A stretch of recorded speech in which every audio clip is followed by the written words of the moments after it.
Talk of the Town, a weekly program featuring community events happening in and around Northeast Michigan, with your host, Nancy Smitham, and get the latest from Alpena Community College with Dr. Don McMaster. And now, today's Talk of the Town.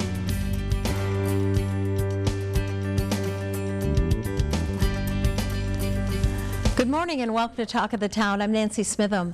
My first guest today is Lorna Sovey, and she is here today from St. Catherine's Conference of St. Vincent de Paul. Did I do that right? You did do that right. That's very correct. Thank you. And this has been a learning experience for me. I mean, everyone knows about St. Vincent, and possibly because, you know, I'm not Catholic, I didn't necessarily know about the different conferences. So tell me how that works. Well, it begins with a national conference, which is all over the United States. Okay. But St. Catherine's Conference, St. Anne's Conference are part of a council, and the council is the Northern Michigan Council. Okay.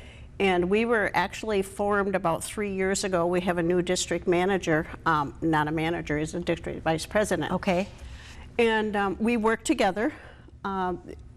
Because we are so close. The other conferences are all individual, but St. Catherine's and St. Anne's conferences work very closely together. Okay. We call it twinning. Okay. And we have the food pantry at our store. We do service, and our motto is service and friendship, helping people, even finding jobs, if that's one of the things that they ask us for. We do a lot of different things, Nancy, a lot of different things. Okay, and I know everyone is familiar with the St. Vincent de Paul thrift store, a very nice store. Sherry and Hope run it beautifully with lots of volunteers and lots of staff. It's always neat and tidy and clean. It's always busy. So what part do you have in that? Actually, the only part that I have in the store is I am on the advisory council, the advisory board for the store, and my husband is also. He's actually a charter member of St. Catherine's Conference, which was formed in 1968. Wow. And he is, they call it store committee, store advisor. He helps them decide, because he's a heating and plumbing contractor. He does a lot of the industrial work that needs to be done, or gets someone to do it for him. In fact, today he's over there putting up a motion light. Okay. I work in the food pantry almost every week. We do a drive-through food pantry, as everybody knows, and so I'm the person behind the phone. If they don't like what they're hearing, well, that's who they have to blame, is me, because they have to call in when they get there. And then we do the referral office, which we call the referral office. It's where we help people with power bills, gas bills, all kinds of things, rent, if they're behind and they can't get help anywhere else. But first we have to send them to the other organizations that are government funded, the DHS, the NEMSCA. Okay. We work with Salvation Army, we work with Shelter. We try to work with all of those organizations to take care of people's needs, and right now the need is very, very great. And you know, we talked a little bit before we started about, you know, maybe today somebody has money, but life changes and tomorrow they don't. So what are the income guidelines, and how do you do all of that? Well, the first thing they have to do is go to DHS. We require a denial if they're coming back to us. We ask them to at least get a denial. And we have two people work the office. We run it 1 day a week, and St. Anne's run it 1 day a week. So they have to call. We have an 884 number that they have to call and set up an appointment. When they come in, there's always two of us in the office, and the two people that are working make the decision of how much we can help them with and what we can help them with. Okay. Because there are some things that we can't do, but we like to do medications always. If somebody is behind on their medicines, we do a medication. Any of the medical problems, we do dental sometimes. Okay. We do transportation for medical services. A lot of different things. We never know what our requests are going to be. Right. Yeah. And the phone is we call it the referral phone, the 884 number, and it is shared. St. Anne's group have some people that take it. They'll take it for 2 weeks at a time. And then our group has 2 people that will take it, and we take that phone for 2 weeks at a time and make these appointments for people. So we have to be up on what DHS and the other organizations can do so that we can advise these people when they call and make a decision on whether we can help them or not. So how do they get to get the commodities that you distribute? You mean the groceries? Yes. That has absolutely no requirements. Okay, good. They come through, they give us their name. We do keep a card file on everybody Okay. so that we know, because we do ask that they only come once a month. Okay. And so we keep a card file on them, and I'm sure Kathy probably talked about that a little bit. Kathy McClure is our Pantry Coordinator. She does a wonderful job, by the way. I got to give her a plug here. That's a tough job. You have frozen and fresh vegetables and fruit and things coming in and donated, and yes, it is a lot. And you're exactly right. And we usually start on Thursday mornings right about probably 10:30, 11 o'clock, sorting and packing boxes and getting things together. But there are no requirements. We ask, before when they came in person, we always ask for a driver's license, a form of identification. But with the drive-through, we're not going to be running out there asking to see their driver's license. We just have them call in and give us their name and how many are in the family and what their needs are for the day, because we try to accommodate what they really need. But they do get meat, they get fresh vegetables, they get canned goods, eggs, bread, milk if we have it, cheese always.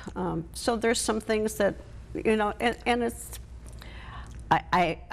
this is my passion. I've worked the food pantry since I started 11 years ago, and that's what got me in. So it's something I really feel strongly about. Okay, so so you help with all kinds of things. The best thing to do is call the phone number, and do you happen to know that number? 884-1341.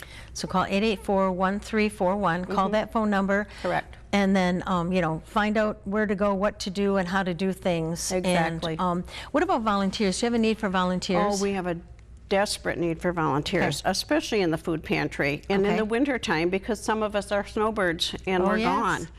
So yes, volunteers, and you don't have to be Catholic to volunteer. We take anybody that will come in and help us sort. We do volunteer, you know, we can do the volunteers to go help drive the trucks, to go pick up the groceries at Walmart or Myers or Save-A-Lot, wherever we happen to be going. Okay. So there's a great need for volunteers. Okay. Well, we're out of time. I want to thank you so very much for being here, and thank you for enlightening me. And thank you. And now when I walk in the doors of that store, I will have, you know, a little bit better how everything comes together. Yes, and if you're there, come and visit the food pantry, and we'll show you around a little bit. I will. Thank you so much. Okay. Thank you, Nancy. Thank you. I'll be right back following these messages. Greetings, everyone, and welcome to Talk of the Town. I'm Dr. Don McMaster, president of Alpena Community College. Pleased to have as our guest this morning Matt Galarno, cybersecurity instructor at ACC and coach of our esports team. That's correct. So let's talk about esports first. What is esports? Well, esports is something that most people probably under the age of 30 know what it is. Kids grow up playing computer games now, consoles, PS4s, Xboxes. And this has actually turned into a very highly competitive sport. When we look at viewership of these sports, and this is spread out across all the different games that are played, that viewership is on a rival with the NFL and surpasses all other sports at this Wow. point. It's multinational. It's a multi-age division, colleges, high schools, you name it. Everybody's starting to get involved with it. And there's some big sponsors coming on board.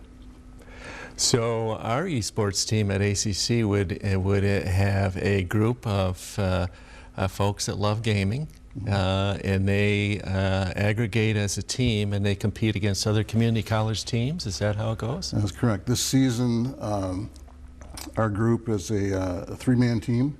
They're playing a game called Rocket League, which is kind of like, if you're not familiar with the game, it's think of soccer with cars. Okay. All right. A little bit more complicated than that, Yeah, but that's sure. the gist of it. Yeah. And they're doing really good right now. In the league, there are 81 teams spread out across a multitude of different community colleges across the country. They compete in a bracket with 9 other colleges. And then if they win that bracket, then they go on to finals. And they're in a good position to win right now. They are in a three-way tie for second. And the person that is out, the team that's out in front has 3 wins and 0 losses because one of their weeks was an off week where they didn't play. So we're a 3-1, 3 wins, 1 loss. We've got 4 matches left. 3 of the teams that we have coming up haven't won a game yet, so we don't expect that to be too tough a competition. So if we can beat the very last team, there's a very good possibility that we'll take the title in this division. So we're pretty excited about that. That's really neat. So what, prior to the games or the matches, is there some sort of strategic thought that goes into how you approach an upcoming match, or how the team does? Mm-hmm. They will scrimmage, they will practice, and they can do this at home. They can get on a group chat called Discord, which is also what the league uses. Discord. They can watch games on Twitch, which is a streaming service that hosts all these different games that are played. So they will watch those games, study them, and practice, just like you would any other sport, and get better at it. So. And when the games themselves happen, our team, our 3-person team, are they all in one spot? Do they travel to a site where both teams are sitting in the same room, or how does that work? Well, actually, it's one of the nice things about esports is it's actually very cost effective because you don't have to have a stadium, you don't have to have a basketball court.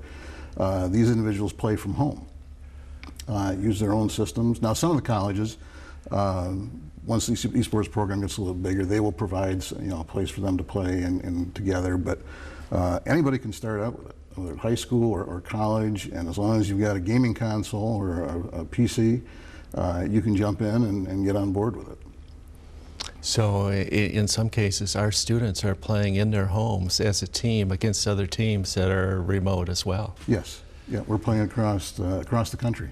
Wow. We played teams in Oklahoma, Wyoming, Texas, Illinois, so it's all over the country. And how is our team, are they enjoying themselves? Are they learning from it? Are they excited? When they win, they're terribly excited, yes. Isn't that the way it goes? We're too happy that the game they lost, but, well, but they learned from it. Yeah. What it was is the first game they played was against a team that was definitely not even close to their level. So I think they got a little overconfident going into the second match.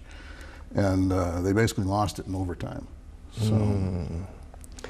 And how many more? Okay, we have 3 more games, and then potentially, if we win all those, we could get into a playoff scenario. Yeah. Yeah. Explain to the viewers a little bit. You and I talked about before we came on air the value of this experience in terms of how it might prepare people for careers there are out there, and for careers or jobs, good jobs. The esports industry is growing tremendously. And it's not just the players. There's that entire background entourage that makes that happen. Everything from when you go to large tournaments, you have housing, and there's a housing manager for esports. There's marketing managers for esports. There's coordinators that will work with the major sponsors. There's the whole information technology side and computer side of setting these systems up, getting the arenas set up, making sure the connectivity is there. So it's a large area of different possibilities. Specifically the IT side, you're training people for careers in network administration or cyber. Those two are connected. I would have to think that people who are familiar with gaming, understand how it's connected and how all that works, these would be valuable skills and transferable skills into the workplace. Absolutely, absolutely. If you can set up a local area network to run a gaming system, you can set up a local area network to run a business. And almost every business needs that. I would go as far as to say is every business needs that at this point almost. Yeah, it's like almost every business needs a bookkeeper or a business manager. On the IT side, it's become that for sure. Almost everything and everybody is reliant on IT in one form or fashion nowadays. Absolutely, and cyber is a huge issue. people who, I mean, at the college, where this is, even though we're relatively small, cyber and protecting the college from hackers and attack is just, it's not a daily responsibility. I mean, it's hourly and by the minute. It's constant. And it's growing, it's getting bigger, and it's those individuals that perpetrate that are very hard to catch. Yeah. And they're not stupid individuals. They're very well trained in what they do. Right. Unfortunately. Right. Well, good luck to the team. Thank you for taking it on. I'm excited. And, you know, it's not the traditional fit for sports, but things evolve at community colleges. And I'm delighted we have a team, and I'm delighted they're doing as well as they are. All right. Well, thank you very much. Thank you. Thank you, folks, for watching Talk of the Town. We'll see you again next week. This has been Talk of the Town with your host, Nancy Smitham and Dr. Don McMaster. For a list of community events taking place in Northeast Michigan, please visit our website at wbkb11.com and click on our community link. This has been a Thunder Bay Broadcasting Corporation production.